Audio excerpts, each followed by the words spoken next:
നമ്മുടെ ശരീരത്തിൽ എന്തെങ്കിലുമൊക്കെ ഒരു രോഗങ്ങൾ വരുന്നതിന് മുൻപ് ശരീരം ഒരുപാട് ലക്ഷണങ്ങൾ കാണിക്കാറുണ്ട്. ചിലപ്പോൾ നമ്മളത് വേണ്ടത്ര ശ്രദ്ധ നൽകാത്തത് കൊണ്ടാണ് നമ്മുടെ ഡിസീസ് കണ്ടീഷൻ വേഴ്സൺ ചെയ്ത് പോകുന്നത്. നമ്മുടെ നഖം നമ്മുടെ ആരോഗ്യത്തിന് വളരെ ഇമ്പോർട്ടൻ്റ് ആണ്. നമ്മുടെ നഖത്തിലുണ്ടാകുന്ന ചില മാറ്റങ്ങൾ പല രോഗത്തിനെയും സൂചനകളാണ്.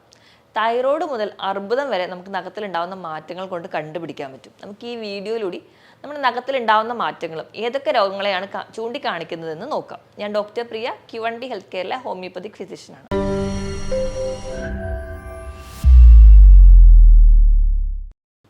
നമ്മുടെ ആരോഗ്യത്തിൽ നഖത്തിന് വളരെയധികം പ്രാധാന്യമുണ്ട്. അപ്പം നമ്മൾ കുട്ടികളൊക്കെ ആണെങ്കിലും മണ്ണിൽ കളിക്കുന്ന സമയത്ത് നമ്മൾ ഏറ്റവും ആദ്യം പറയുന്നത് കൈ ക്ലീൻ ആക്കി വെക്കുക, എങ്കിൽ മാത്രമേ നമുക്ക് ഇമ്മ്യൂണിറ്റി ഉണ്ടാവുള്ളൂ. നമുക്ക് ഇടയ്ക്കിടയ്ക്ക് അസുഖം വരും. അതുകൊണ്ട് തന്നെയാണ് നമുക്ക് നഖം വളരെ ഇമ്പോർട്ടൻ്റ് ആണ് എന്ന് പറയുന്നത്. അപ്പോൾ നമ്മുടെ നഖം എന്ന് പറയുന്നത് നമ്മുടെ കൈ വിരലുകൾക്ക് ഷേപ്പ് നൽകാൻ വേണ്ടി നമ്മുടെ നെയിൽ ബഡിൻ്റെ മുകളിലാണ് ഇരിക്കുന്നത്.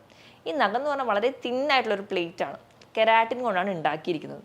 കാൽസ്യവും കെരാറ്റിനും ഒക്കെ ചേർന്ന് നിർമ്മിച്ച ഒന്നാണ് നഖം. വളരെ തിൻ പ്ലേറ്റ് ആയതുകൊണ്ട് തന്നെ ഇതിൻ്റെ അടിയിലുള്ള സോഫ്റ്റ് ടിഷ്യൂ അല്ലെങ്കിൽ നെയിൽ ബഡ് നമുക്ക് അടിയിൽ കാണാൻ പറ്റും. അടിയിലുണ്ടാകുന്ന ബ്ലഡ് സപ്ലൈ ആണ് നമുക്ക് നഖത്തിന് ആ ഒരു പിങ്കിഷ് കളറ് തരുന്നത്.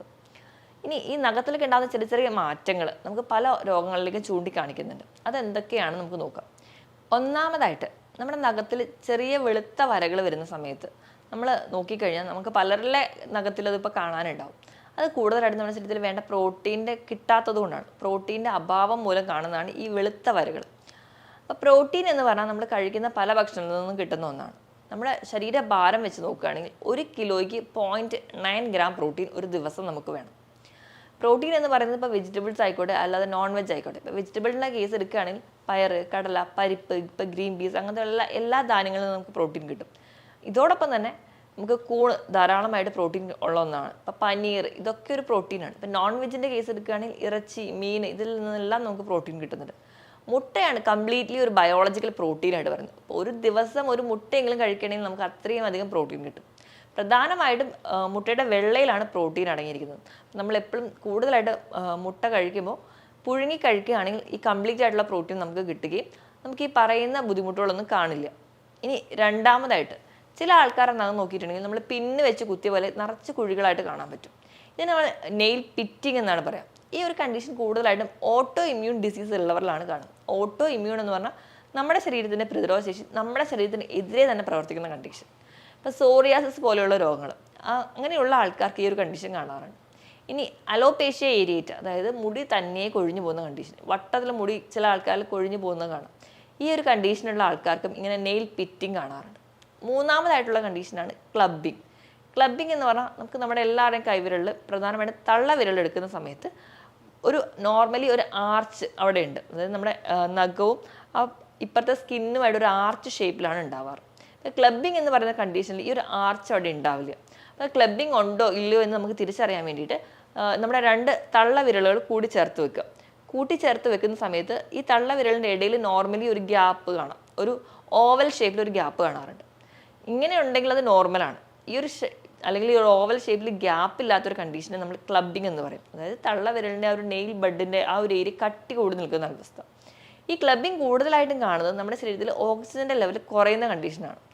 ഓക്സിജൻ്റെ ലെവൽ കുറയണമെങ്കിൽ ഒന്നാമത്തെ ഏറ്റവും വലിയ ഒരു കണ്ടീഷൻ എന്ന് പറയുകയാണെങ്കിൽ നമ്മുടെ ശ്വാസകോശത്തിനെ ബാധിക്കുന്ന രോഗങ്ങൾ, ഇപ്പോൾ ലങ്ങിനെ റിലേറ്റഡ് ആയിട്ടുള്ള എന്തെങ്കിലും കണ്ടീഷൻസോ അല്ലെങ്കിൽ അസുഖങ്ങളൊക്കെ ഉള്ള ആൾക്കാരാണെങ്കിൽ അവിടെ കൃത്യമായ ഓക്സിജൻ സപ്ലൈ കിട്ടുന്നില്ല. അതിൻ്റെ ഭാഗമായിട്ട് ക്ലബിങ് വരാം.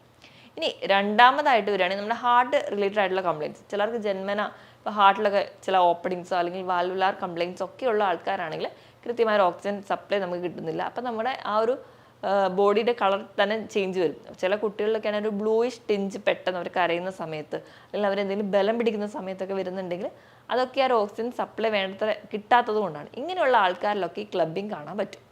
ഇതിന് പുറമെ ഇപ്പം ക്ലബിങ് കാണുന്ന ആൾക്കാരെന്ന് പറഞ്ഞാൽ അമിതമായിട്ട് പുക വലിക്കുന്ന ആൾക്കാർ. ഇപ്പോൾ പുക വലിക്കുന്ന സമയത്ത് നിക്കോട്ടിനൊക്കെ അകത്തേക്ക് എടുക്കുന്ന സമയത്ത് നമുക്ക് പുക കൂടി അകത്തേക്ക് എടുക്കുന്നുണ്ട്. ഇങ്ങനെ നമ്മളിത് അധികം നമ്മുടെ അകത്തേക്ക് ചെല്ലുമ്പോൾ വേണ്ടത്ര ഓക്സിജൻ നമ്മുടെ കോശങ്ങൾ കിട്ടാതെ വരും. നമ്മുടെ ബ്ലഡിലൂടെ കൂടുതലായിട്ട് മിക്സ് ചെയ്യുന്നത് ഈ പുകയും നിക്കോട്ടിനും ആഴ്സനിക് പോലെയുള്ള കെമിക്കൽസ് ആയിരിക്കും. അപ്പോൾ ഓക്സിജൻ കറക്റ്റായിട്ട് സപ്ലൈ ചെയ്യാൻ പറ്റാത്തതിൻ്റെ ഭാഗമായിട്ട് വരാം. ചില കരൾ രോഗികളിലും ഈ ക്ലബിങ് കാണാറുണ്ട്. അതോടൊപ്പം തന്നെ ഇറിറ്റബിൾ ബവൽ ഡിസീസ് ഉള്ള ആൾക്കാരിലും ചിലർക്ക് ജന്മനാ തന്നെ ക്ലബിങ് ആയിട്ടും പ്രസൻറ്റ് ചെയ്യാറ്. ഈ കണ്ടീഷനുള്ളവരിൽ നമ്മൾ ഇന്ന് ക്ലബിങ് കാണുന്നുണ്ട്. ഇനി അടുത്തതായിട്ട് നെയിലിൽ കാണുന്നൊരു ചേഞ്ചാണ് കൊയിലോണിക്ക. കൊയിലോണിക്ക എന്ന് പറഞ്ഞാൽ അനീമിയ അല്ലെങ്കിൽ വിളർച്ചയുള്ള ആൾക്കാരിൽ കുറച്ച് ഡെവലപ്ഡ് ആവുന്ന കണ്ടീഷനിൽ നഖം ഒരു സ്പൂണ് പോലെ വളഞ്ഞു പോകുന്ന കണ്ടീഷനെയാണ് കൊയിലോണിക്യ എന്ന് പറയാം. അപ്പോൾ വിളർച്ച അല്ലെങ്കിൽ അനീമിയ എന്ന് പറയുന്ന കണ്ടീഷൻ ചെറിയ കുട്ടികളാണ് കൂടുതലായിട്ട് ബാധിക്കുന്നത്. ഇത് മുതിർന്നവരിലും കാണാറുണ്ട്.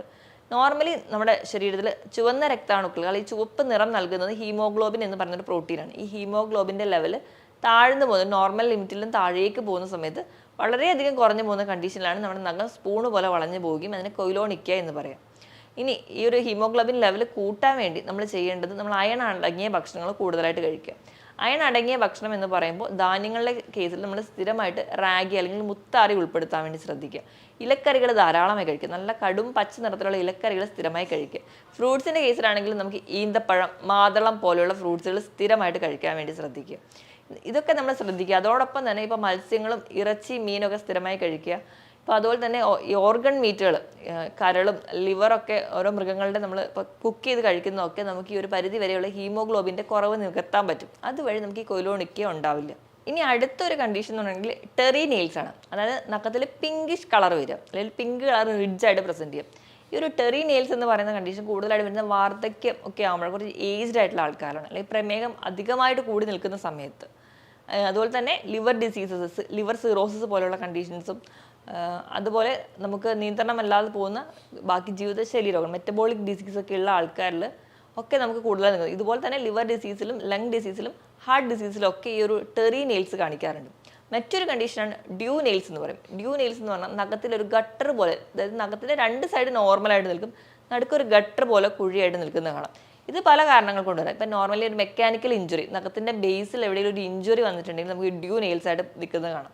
ഇതല്ലാതെ ചില വാസ്കുലാർ ഡിസീസസ് ഉണ്ട്, നമ്മുടെ രക്തക്കുഴലുകൾ അല്ലെങ്കിൽ നമ്മുടെ ഹാർട്ടിനെയൊക്കെ ബാധിക്കുന്ന ചില രോഗങ്ങൾ കൊണ്ട് സിങ്ക് നമ്മുടെ ശരീരത്തിൽ വേണ്ടത്ര രീതിയിൽ ഇല്ലെങ്കിൽ സിങ്കിൻ്റെ ഒരു അഭാവം കൊണ്ടും വരാം.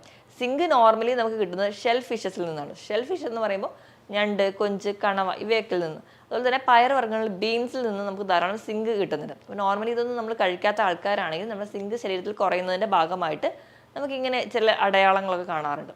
ഇനി മറ്റൊരു കണ്ടീഷൻസ് കാണുന്നത് കൂടുതലായിട്ടും ഈ അലക്കുന്ന ജോലിക്കാർ അല്ലെങ്കിൽ കൂടുതൽ സമയം വെള്ളവുമായിട്ട് കോൺടാക്ട് ചെയ്യുന്ന ആൾക്കാർക്ക് അവരുടെ നഖം അവരുടെ ബേസിൽ നിന്ന് പൊന്തി നിൽക്കുന്നത് കാണാം.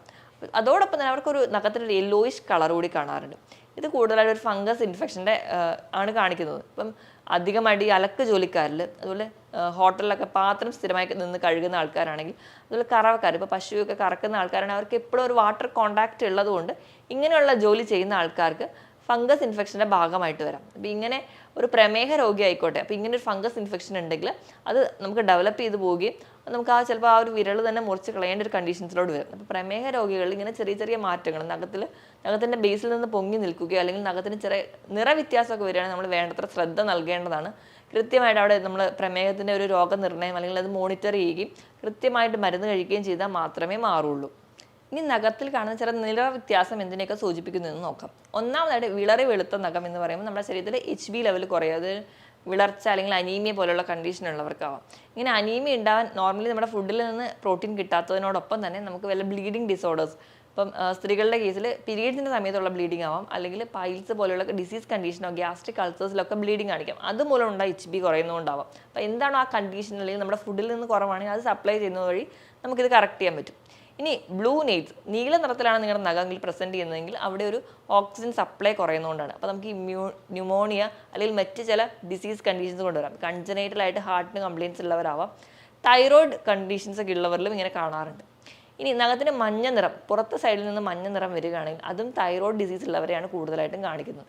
അതുപോലെ തന്നെ കൺജനൈറ്റലായിട്ട് ഹാർട്ട് ഡിസീസൊക്കെ ഉള്ള ആൾക്കാരിലും ഇനി പറയുന്ന പോലെ തന്നെ ഫംഗൽ ഇൻഫെക്ഷൻ ഉണ്ടെങ്കിൽ ഈ ഒരു മഞ്ഞ നിറമായിട്ട് പ്രസൻറ്റ് ചെയ്യാറ്. ഇനി നഖത്തിലൊരു ബ്ലാക്കിഷ് കളറാണ് വരുന്നതെങ്കിൽ അത് സ്കിന്നുണ്ടാവുന്ന ക്യാൻസർ, മെലനോമ പോലെയുള്ള ഡിസീസ് കണ്ടീഷനിൽ വരാം. ഇതോടൊപ്പം തന്നെ എന്തെങ്കിലും മെക്കാനിക്കൽ ഇഞ്ചുറി, അതായത് ചതവോ പൊട്ടലോ അല്ലെങ്കിൽ എന്തെങ്കിലും ആക്സിഡൻസ് ഒക്കെ വന്നിട്ടുണ്ടെങ്കിൽ അതിൻ്റെ ഭാഗമായിട്ട് നഖത്തിൽ ഒരു കറുത്ത നിറം പ്രസൻറ്റ് ചെയ്യാറുണ്ട്. ഇനി നഖം കട്ടി കുറഞ്ഞു പോവുക, പെട്ടെന്ന് പൊട്ടിപ്പോവുക, ഇങ്ങനെയൊക്കെ പ്രസൻറ്റ് ചെയ്യുന്നതിന് അതൊരു തൈറോയിഡ് ഡിസീസ് ഉള്ളവർക്കാണ് കൂടുതലായിട്ടും കാണാറ്. അതുപോലെ തന്നെ കാൽസ്യത്തിൻ്റെ അഭാവം കൊണ്ടും വരാം. പ്രധാനമായിട്ടും നമ്മൾ കാൽസ്യം അടങ്ങിയ ഭക്ഷണം എന്ന് പറഞ്ഞിട്ടുണ്ടെങ്കിൽ പാല്, മുട്ട, ഇലക്കറികളാണ് കൂടുതലായിട്ടും കഴിക്കേണ്ടത്. ഇനിയിപ്പോൾ ഇതൊന്നും കഴിക്കാത്ത ആൾക്കാരാണ്, ഇപ്പം കാൽസ്യത്തിൻ്റെ അഭാവമുണ്ട്. ഇനിയിപ്പം കാൽസ്യം അടങ്ങിയ ഭക്ഷണങ്ങൾ കഴിക്കുന്നവരായിക്കോട്ടെ, കൃത്യമായിട്ടൊരു വൈറ്റമിൻ ഡി ഇല്ലെങ്കിൽ നമുക്ക് ഈ കാൽസ്യത്തിൻ്റെ അബ്സോർപ്ഷൻ കൃത്യമായിട്ട് നടക്കില്ല. അപ്പോൾ വൈറ്റമിൻ ഡി കിട്ടാൻ വേണ്ടി നിങ്ങൾ കൃത്യമായിട്ട് വെയിൽ കൊള്ളണം. കൃത്യമായിട്ട് വെയിൽ കൊള്ളുക, കൃത്യമായി കാൽസ്യം അടങ്ങിയ ഭക്ഷണം കഴിച്ചാൽ മാത്രമേ ഈ ഒരു കണ്ടീഷൻ നമുക്ക് മാറ്റിയെടുക്കാൻ പറ്റുള്ളൂ. ഇനി നഖത്തിൽ ചെറിയ ചെറിയ റിഡ്സുകൾ കാണുന്നുണ്ടെങ്കിൽ, അതായത് ഇടയിലിടയിൽ വരകളായിട്ട് പ്രസൻറ്റ് ചെയ്യുക, നഖത്തിൽ കുഴികളായിട്ട് പ്രസൻറ്റ് ചെയ്യുക, ഇതൊക്കെ നമുക്കൊരു ഏജിങ്ങിൻ്റെ ഭാഗമായിട്ട് നമ്മുടെ ഡീജനറേഷനൊക്കെ ഉണ്ടാകുന്നതിൻ്റെ കാരണങ്ങൾ കൊണ്ട് ഉണ്ടാവുന്നതാണ്. ഇതുപോലെ തന്നെ നമ്മുടെ ശരീരത്തിൽ ആൽബുമിൻ്റെ ലെവൽ കുറയുക, ആൽബുമിൻ എന്ന് പറയുന്ന പ്രോട്ടീൻ്റെ ലെവൽ കുറയുകയാണെങ്കിൽ നമ്മുടെ നഖത്തിൽ ചന്ദ്രക്കല പോലെ കാണുന്ന ആ ഒരു ഏരിയയിൽ 2 വെളുത്ത വരയായിട്ട് പ്രസൻറ്റ് ചെയ്യുന്നുണ്ടാവും. ഇതിന് പുറമെ നഖം സൈഡിൽ നിന്ന് ചുരുങ്ങി ചുരുങ്ങി പൊട്ടി പൊട്ടി പോകുന്നതായിട്ട് പ്രസൻറ്റ് ചെയ്യുക, നഖം ഉള്ളിലേക്ക് കയറി പോവുക, ആ ഒരു ഡിസ്ട്രോയ് ആയിട്ടുള്ള നഖമാണ് വീണ്ടും ഉണ്ടാവുക. ഇങ്ങനത്തെ കണ്ടീഷനൊക്കെ ആണെങ്കിൽ കൂടുതലും ഹൈപ്പർ തൈറോയിഡിസം പോലെയുള്ള ഡിസീസ് കണ്ടീഷൻസിലാണ് കാണുന്നത്. അപ്പോൾ ഈ പറയുന്ന കാര്യങ്ങൾ, ഇപ്പം ഈ പറഞ്ഞ രീതിയിലൊക്കെ ഉണ്ടാകുന്ന പ്രസൻറ്റേഷൻസ് ആർക്കെങ്കിലും ഉണ്ടെങ്കിൽ നമ്മൾ ഒരു ഡോക്ടറുടെ കൺസൾട്ടേഷൻ എന്തായാലും എടുക്കണം. അപ്പോഴേ കൃത്യമായിട്ട് രോഗനിർണയം ഉണ്ടാവുള്ളൂ. ഇനിയിപ്പോൾ നമ്മൾ ഒരു പേഷ്യൻസിനെ കൺസൾട്ട് ചെയ്യുന്ന സമയത്ത് നമ്മൾ നഖം നോക്കുകയാണെങ്കിൽ ചില ആൾക്കാരിൽ ഒരു നെയിൽ ബൈറ്റിംഗ് എന്ന് പറയുന്ന ഒരു മാനറിസം തന്നെ ഉണ്ട്. അപ്പോൾ നഖം കടിക്കുക. അപ്പോൾ കൂടുതലായിട്ടും ഇങ്ങനെയുള്ള ആൾക്കാരെന്ന് പറഞ്ഞാൽ കുറച്ചുകൂടെ ആൻസൈറ്റി ഉള്ളവരും, കുറച്ച് നെർവസ് ആയിട്ടുള്ള ആൾക്കാരും, കുറച്ച് ടെൻഷൻ ഒക്കെ സ്ട്രെസ്സൊക്കെ ഉള്ള ആൾക്കാരാണ്. അപ്പോൾ നമുക്ക് അവരുടെ മൈൻഡും ആ ഒരു കണ്ടീഷൻ, അല്ലെങ്കിൽ ആ ഒരു നഖത്തിൻ്റെ സ്വഭാവം നോക്കിയിട്ട് തിരിച്ചറിയാൻ പറ്റും. അപ്പം നഖത്തിലൂടെ തന്നെ നമുക്ക് ഇത്രയും അധികം ഡിസീസ് കണ്ടീഷൻ തന്നെ തിരിച്ചറിയാൻ പറ്റുന്നുണ്ട്. നമ്മുടെ ശരീരം കാണിക്കുന്ന ഈ ലക്ഷണങ്ങൾ നമ്മൾ വേണ്ട ഇമ്പോർട്ടൻസ് കൊടുക്കണം. നഖം എന്ന് പറയുന്നത് നമുക്ക് കാൽസ്യവും കെരാറ്റിനും കൊണ്ട് ഉണ്ടാക്കുന്ന വളരെ തിൻ പ്ലേറ്റ് ആണ്. അപ്പോൾ നഖത്തിൻ്റെ ഒരു വളർച്ചയുടെ കണക്കെടുക്കുകയാണെങ്കിൽ നമ്മുടെ കയ്യിലെ നഖമാണ് കൂടുതൽ വളരുക. നമ്മൾ ജനിക്കുന്ന സമയം തൊട്ട് മരണം വരെ നമുക്കത് എപ്പോഴും വളർന്നുകൊണ്ടിരിക്കുന്ന ഒന്നാണ്. അപ്പോൾ കയ്യിലെ നഖം എടുക്കുകയാണെങ്കിൽ ഒരു മാസം കൊണ്ട് 3 മുതൽ 4 മില്ലിമീറ്ററും, കാലിലെ നഖം എടുക്കുകയാണെങ്കിൽ 1 മില്ലിമീറ്ററുമാണ് മാസം കൊണ്ട് വളരുന്നത്. അപ്പോൾ ഇങ്ങനെ ഒരു വളർച്ച ഉണ്ടാവുകയും ഇങ്ങനെ ചേഞ്ചസുകളും മാറ്റങ്ങളൊക്കെ നമ്മുടെ നഖത്തിലോ അല്ലെങ്കിൽ നമ്മുടെ ശരീരത്തിൻ്റെ മറ്റ് ഭാഗങ്ങൾ മറ്റ് പല ഡിസീസിനെ കാണിക്കുന്നുണ്ടെങ്കിൽ നിങ്ങൾ ഒരിക്കലും സ്വയം ചികിത്സിക്കാതിരിക്കുക, അല്ലെങ്കിൽ അത് പോവാതെ നമ്മൾ ഏറ്റവും പെട്ടെന്ന് തന്നെ ശ്രദ്ധിക്കുകയും നമ്മളൊരു ഡോക്ടറുടെ കൺസൾട്ടേഷൻ എടുക്കുകയും കൃത്യമായ രോഗനിർണ്ണയം കൃത്യമായൊരു മരുന്നിലൂടെ തന്നെ ട്രീറ്റ് ചെയ്യുകയും ചെയ്യുകയാണെങ്കിൽ നമുക്ക് ഈസി ആയിട്ട് റിക്കവർ ചെയ്തെടുക്കാൻ പറ്റുന്ന ഒരു കണ്ടീഷനാണ്. മറ്റൊരു ഹെൽത്ത് ടോപ്പിക്കുമായിട്ട് വീണ്ടും കാണുന്നതുവരെ നന്ദി.